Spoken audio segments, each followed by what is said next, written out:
Welcome, my dear students.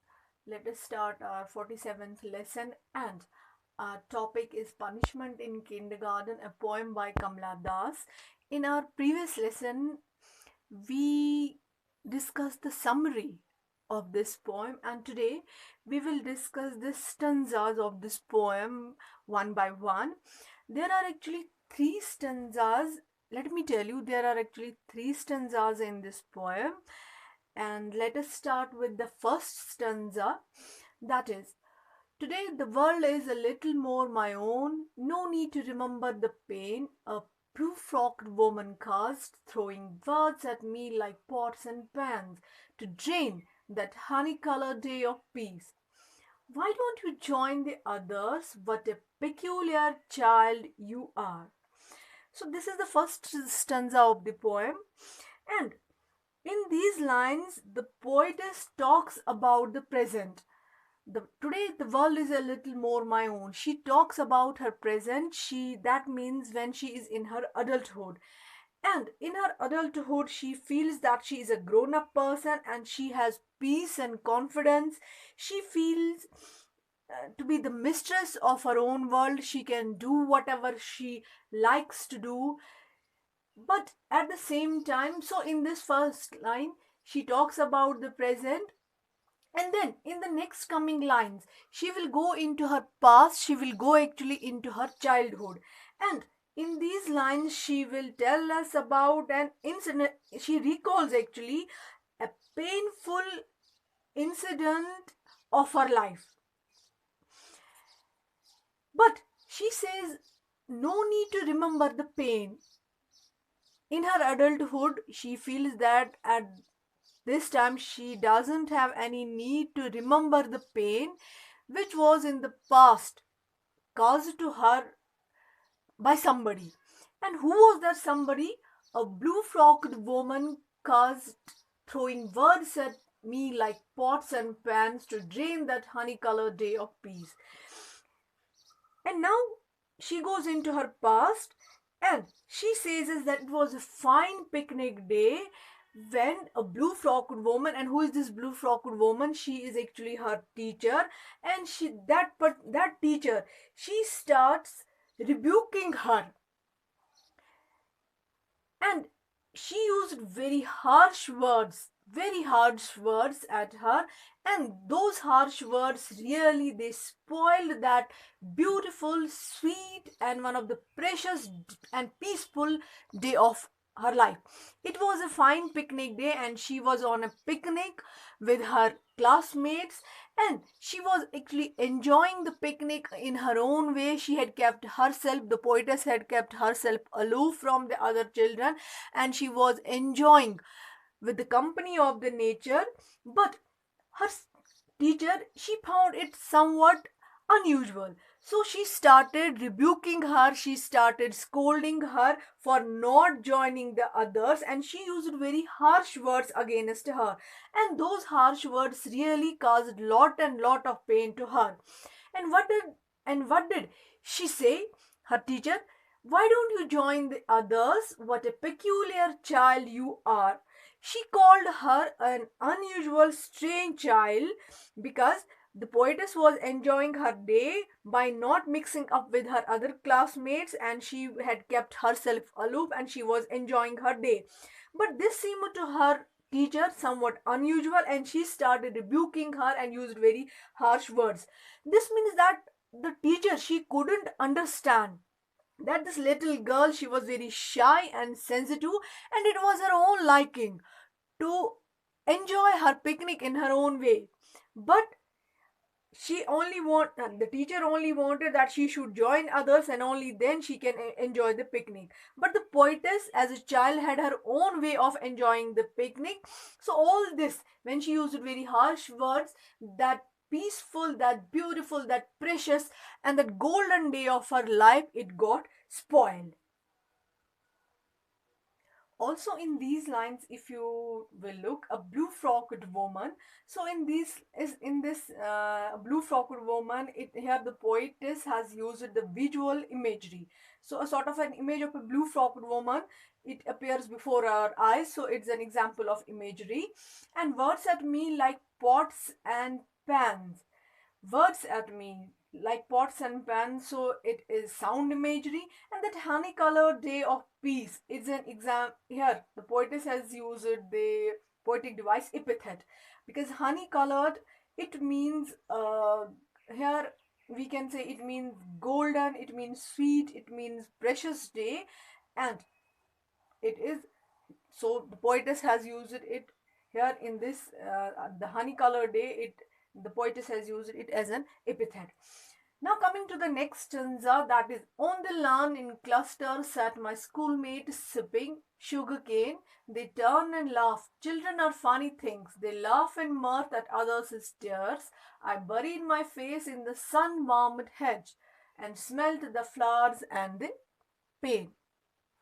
So in these lines, this is the next stanza. Here the poetess tells us that when her classmates, they saw that the teacher is scolding her, they were on the lawn, they were sitting on, they are in the lawn and they were in groups. And when they saw that the teacher was scolding her, they started laughing at her. They were enjoying sugarcane, but they turned their heads towards her and they laughed. So this again caused a lot of pain to her, because when she saw her classmates, they are making fun of her, they are even laughing her when they saw her in pain. So that added to her pain. And now she says in this line that children are funny things, they laugh in mirth, they laugh in joy at others' tears. No doubt, children are very innocent, we can say, but at the same time, they are, we can say, funny things, because they usually derive pleasure out of others' pains. So it is somewhat unusual, we can say, on the part of children. On the one side they are innocent, but on the other side it is also with them that they derive pleasure out of others' pain. So when she saw her classmates, her schoolmates, they were laughing at her, in order to avoid their glances, I buried my face in the sun-warmed hedge. Sun-warmed hedge, that means grass, dry grass that has been got warmed by the rays of the sun. So, in order to hide her face from their glances, she buried her face in the sun warmed grass and smelt the flowers and the pain. The pain which was caused to her by her teacher, because she used very harsh words for her, and also by when her schoolmates they were laughing at her, so that caused pain to her. And so that this means that when she buried her face in the sun-warmed grass, so she was feeling pain in the heart, but at the same time she smelled the flower. So those flowers, that means the nature, it was providing her pleasure. So she says that pain and pleasure, they both go together. And as an adult she has learned this thing also, that pain and pleasure, they are part and parcel of the life, they go together. Here in this stanza you can also see, on the lawn in clusters sat my schoolmates sipping. So here sound imagery has been used. Sugarcane, so they were sipping, schoolmates sipping sugarcane, so it relates to taste. So because sugarcane, that is sweet in taste, so it is imagery of taste. They turned and laughed. So here again we can say that it is an example of, here the poetess has used sound imagery. I buried my face in the sun-warmed hedge. This is again sun-warmed hedge. It is an example of, here the poetess has used epithet. And smelled the flowers and the pain. Smelled the flowers, that means the fragrance from the flowers, we can say. Again it is imagery of smell. And also she was feeling the pain, that means it's imagery of feel and touch. Feel and touch, because pain is also what we feel, so it is an example of imagery of feel and touch. So this was the, in these now here, or here we can say, and here the poetess has used it. Mostly in this poem she has used it imagery, whether it is visual imagery, whether it is sound imagery, whether it's imagery of taste, whether it's imagery of touch, or whether it's imagery of smell. So she has used this more in this poem in order to express herself in a better way. Now coming to the third stanza, the words are muffled now, the laughing face is only a blur, the years have sped along, stopping briefly at bowed halls and moving sadly on. My mind has found an adult peace, no need to remember that picnic day when I lay hidden by a hedge, watching the steel white sun standing lonely in the sky. So, in these lines, the poetess tells us now she is in her adulthood, again, she is in her present, and she tells that in her adulthood, she is now an adult, and in her adulthood, she feels that the words they are muffled now. The words of her teacher, they are dim, they are in her memory, but they are dim. And the laughing faces of her schoolmates, they are also a blur, they are also hazy. From that incident, perhaps that was the first painful incident of her life, and that's why that had left such a deep impression on her mind.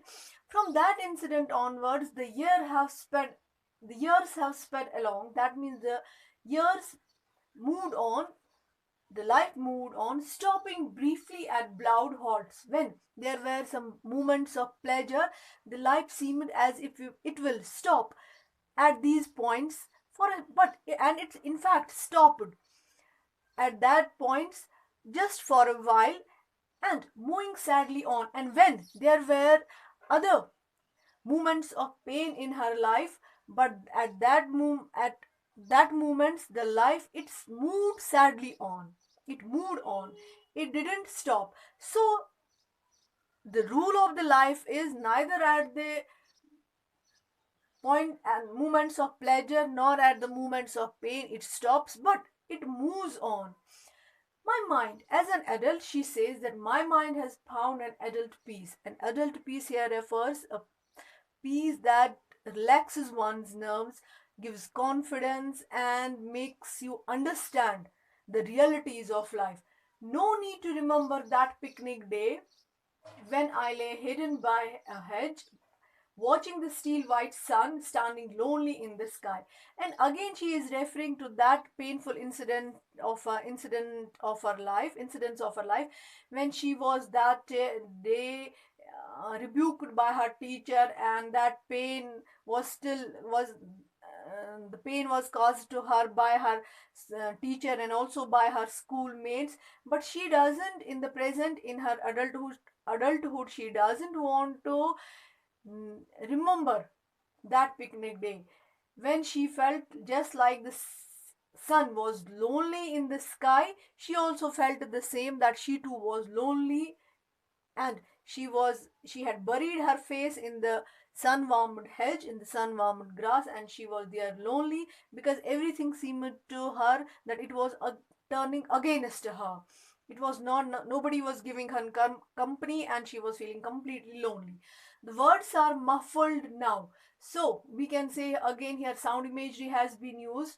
The laughing face is only a blur, so the laughing face is sort of a visual image creates in our mind. So laughing face is only a blur, so dim faces, so it's an example of imagery that pick an adult piece. We can say it's an example. Here the poetess has used metaphor, so it refers to peace, what we say as maturity, or we can say where one understands the rule of the life. So it is metaphor. That picnic day when I lay hidden by a hedge watching the steel white sun. So again, here epithet has been used, standing lonely in the sky. So the watching the steel white sun standing lonely in the sky. So compares herself with the steel white sun, and it is an example of simile. It's an example of simile. So this is the poem, and these are the poetic devices that has been used by the poem. And most of the time she has used the imagery, she has used various imagery in her poem in order to convey her idea.